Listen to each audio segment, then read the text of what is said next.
He's beginning to feel something, but his logic, his reason, the family tells him, don't be stupid. And then what Sadhguru will do is pick up a South Indian jasmine flower which cannot grow in Mumbai, and Atul is sitting like this, it fell into his hand. Now Atul, now he will sit ready for Shambhavi, to be initiated. Because they're only thinking a few body parts, they're thinking about sexuality and nothing beyond that. It is about learning to use the body like a phenomenal mechanism, and it is. If you do not know how to use it, what will you do here? Is there Tantra in Isha? Very much. All across the board, various kinds. Not one grain of rice or sand is being used to perform all the different dimensions of Tantra. Everything internalized within the system. This is his gift to us. This is one of the greatest things.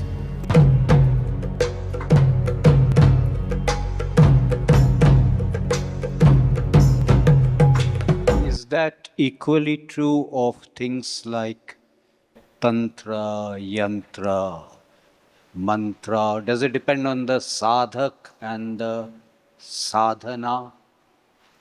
Yes, fundamentally it's a orientation. What are you seeking, first of all? See, it's like technology. Because when you use the word Tantra, essentially you're talking a technique or a technology. Tantra does not mean unbridled promiscuousness as today American Tantra is going. It means it's a technology. What is the greatest technology on the planet? Well, human system is the greatest technology on the planet. Learning to use this in many different ways, not just survival process of eating, sleeping, reproducing and dying, which is what most human beings are doing, but this technology can be enhanced to use in a completely different way. See, we dig the earth. If you look at ancient civilizations, whenever archaeologists dig up some place, they said now near Kurukshetra, they are digging up an archaeological site which is bigger than Mohenjo-daro. This archaeologist was telling me, I want to see the place. Rakhigari. Yeah. So, what is one thing that they will find? One thing that they will find is burnt clay, either pottery or bricks. Thousands of years later, burnt clay remains. What does burnt clay mean? Generally pottery, bricks also sometimes. What's so big about a pot? But when that is the first container that you ever made, it was bigger than anything, it is bigger than your spacecraft. You went to the river, you drank water. If you want to drink water again, you had to go back to the river. But if you could hold it in a container and bring it home, that was a revolution. So pot was a fantastic thing that we made out of soil. Today we dig the same soil and build a computer. Out of the same soil, we build a spacecraft. Same soil, we build this human body. Even then they were doing it, but similarly, the same human being, you can just do mundane things and go, or you can do magical things and go. So what sort of magic you want to do? People are always asking, Sadhguru, can you perform some miracle? I usually tell them, see, if you want, I can pull out a pigeon from my pocket and give it to you. What will you have? You will have a bird, I'll have a shitty pocket. That's all that'll happen. What do you do with this? But I can perform a different kind of miracle, that if you do what I tell you, this is not in withdrawal from active life, actively involved with life, daily handling every kind of issue and problem in the world. But you never get angry, you never get irritated, you never fall off the rails. This is a miracle. This is a miracle we need in the world today. Human intelligence and technologies, outside technologies have gone through the ceiling, but we are making such a mess out of it, such an absolute mess out of it. Right now, everybody is talking about some movie where the scientist who first produced the atomic bomb. Well, this is a misuse of human intelligence.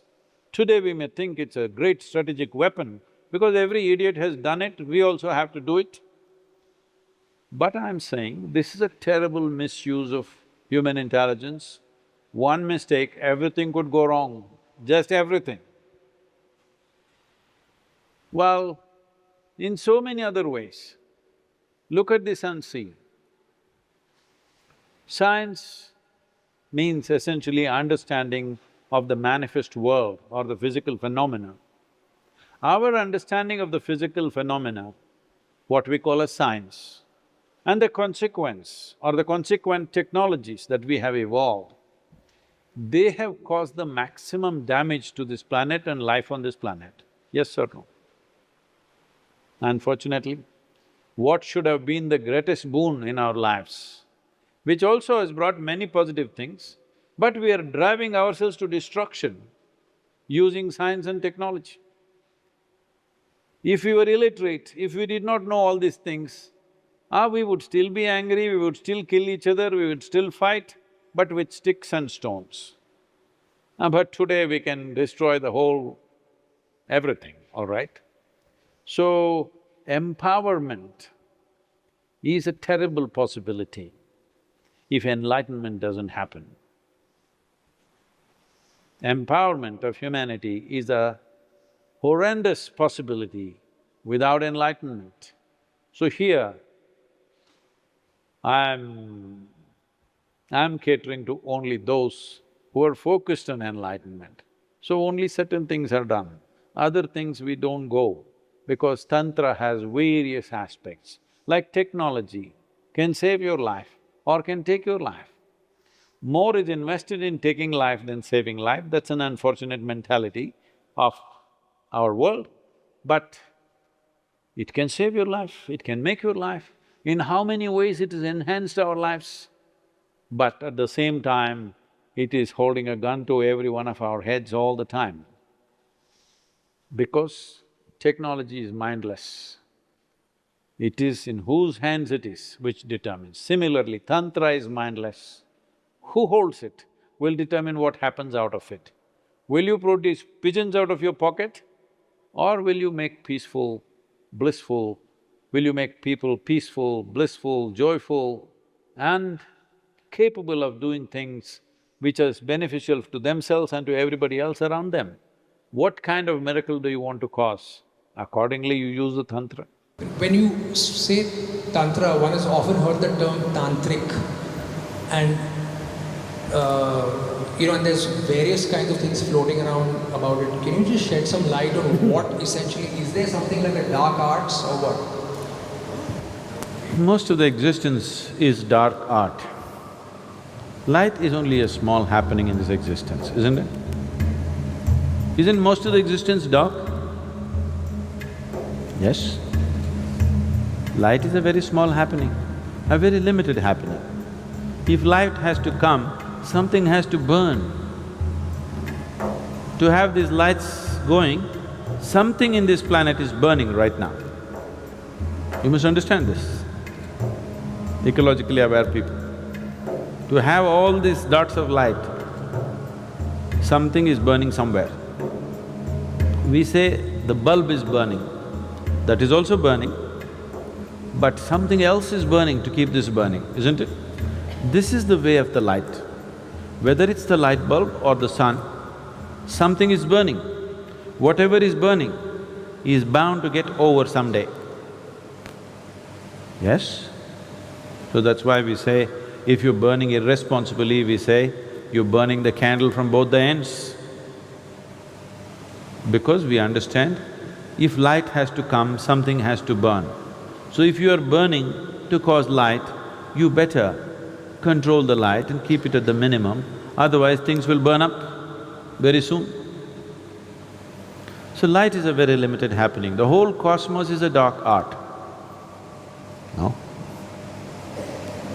So, there is a lot of dark art that one can practice, not necessarily life negative.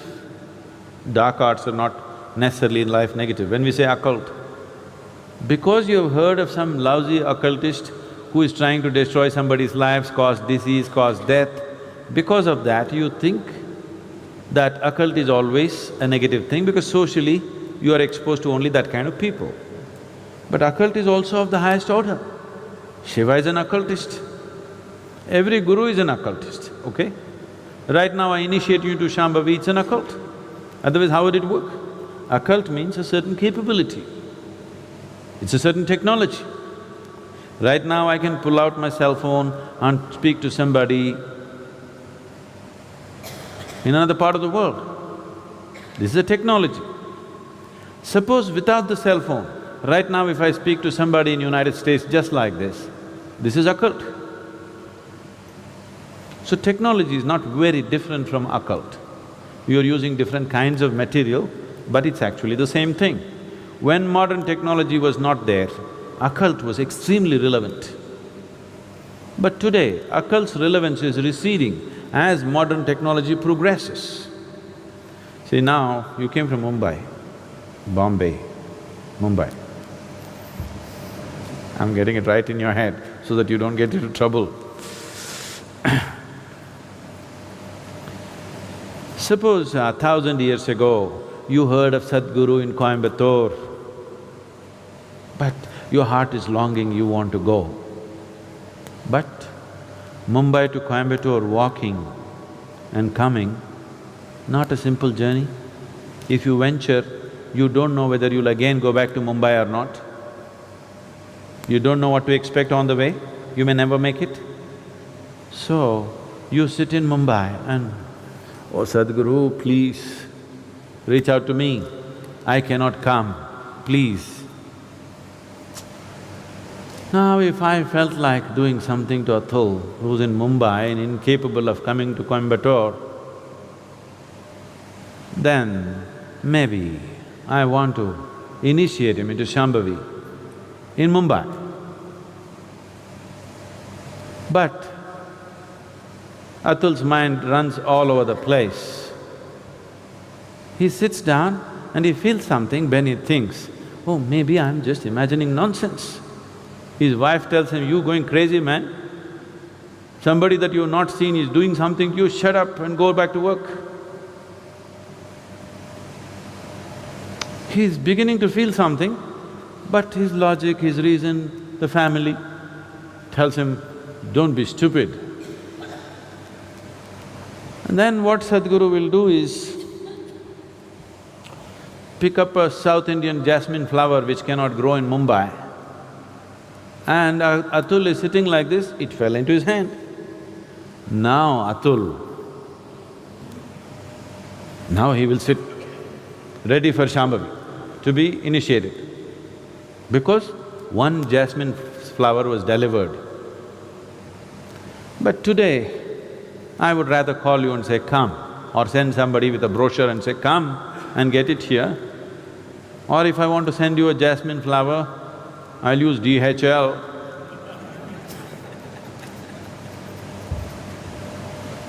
So modern technology is making occult obsolete, but I want you to look back 1,000 years ago, just see the immense value of occult. Yes?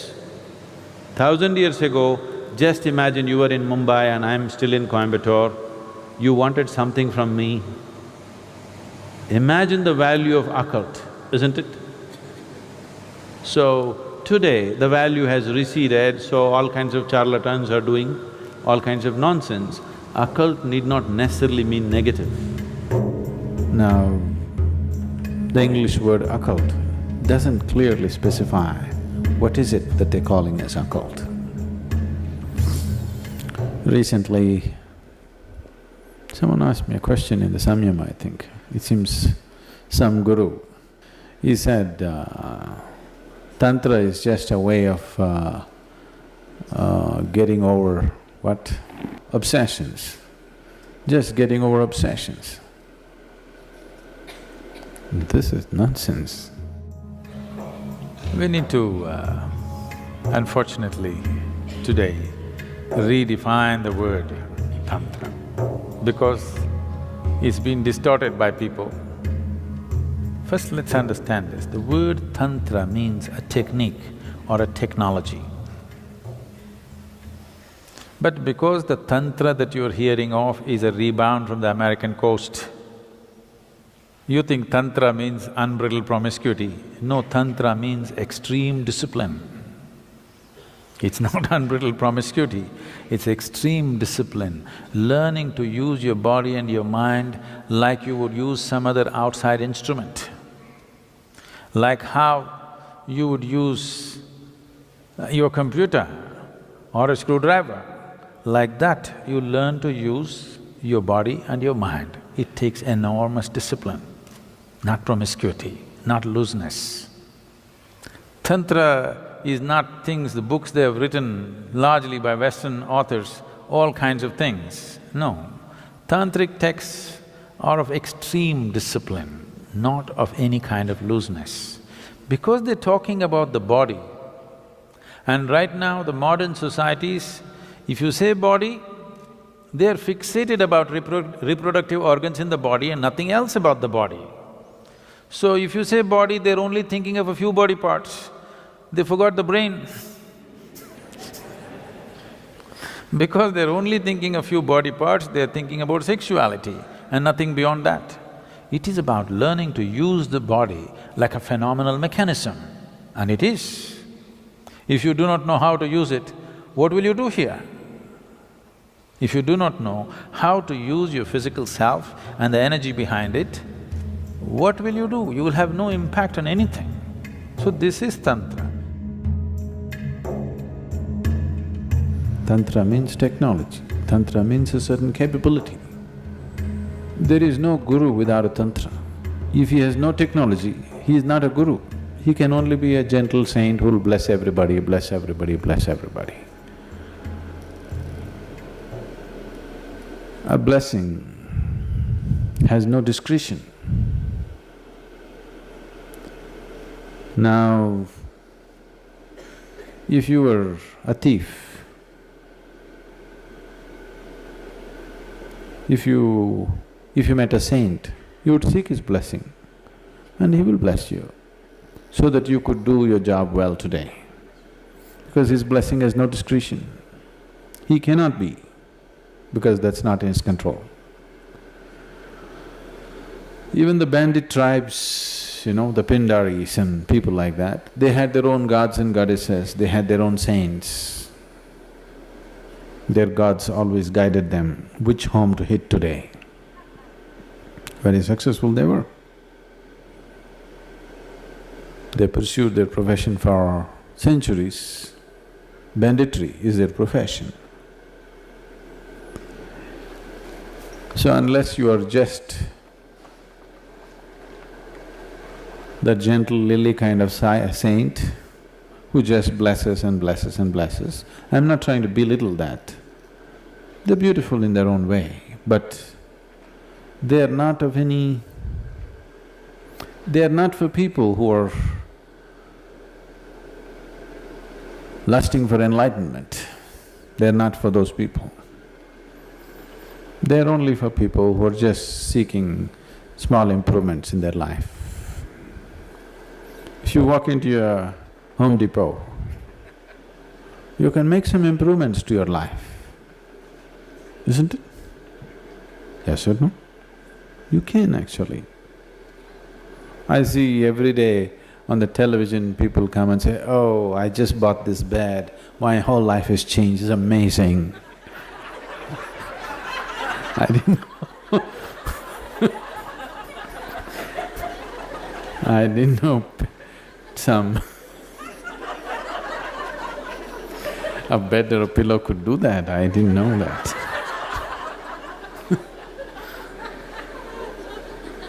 Have you seen this? My whole life has changed completely. So, if you walk into the Home Depot and walk out with something that you didn't have, you could change your life a little bit.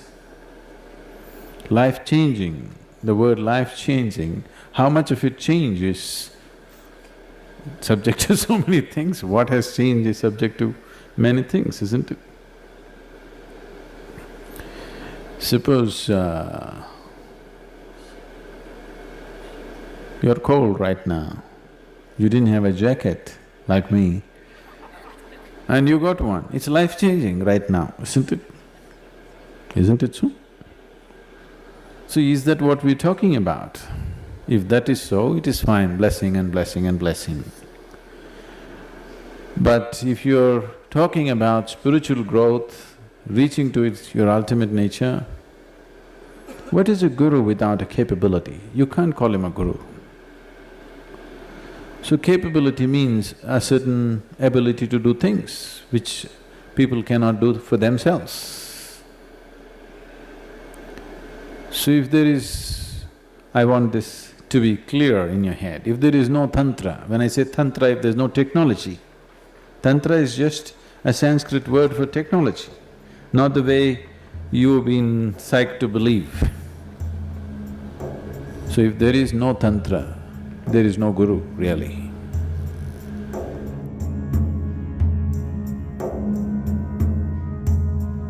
Because Guru means you have to roll up your sleeves and it's a mechanic's job. You got to fix things. To fix things you must know what's what. You must have some technology in your hand, and that is Tantra. Is there Tantra in Isha? Very much. All across the board, various kinds. But the significance of yoga is that it is not ritualistic. There are two dimensions of Tantra. One is you use outside material and stuff to do things, which is ritualistic in nature. The yogic Tantra is such that you use only your physical body and the energy system. You don't need any other material.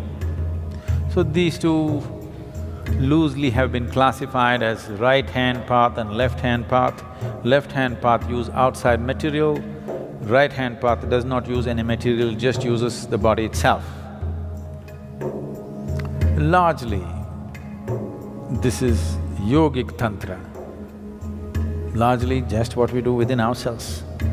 This is a tremendous gift that Agastya Muni offered, that he established a tantric process 100% rooted in the body, nothing outside.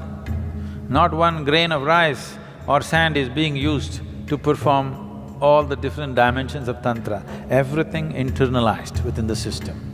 This is his gift to us. This is one of the greatest things. In terms of human mechanism, this is one of the greatest things that's been ever offered to us from any source. This is his offering.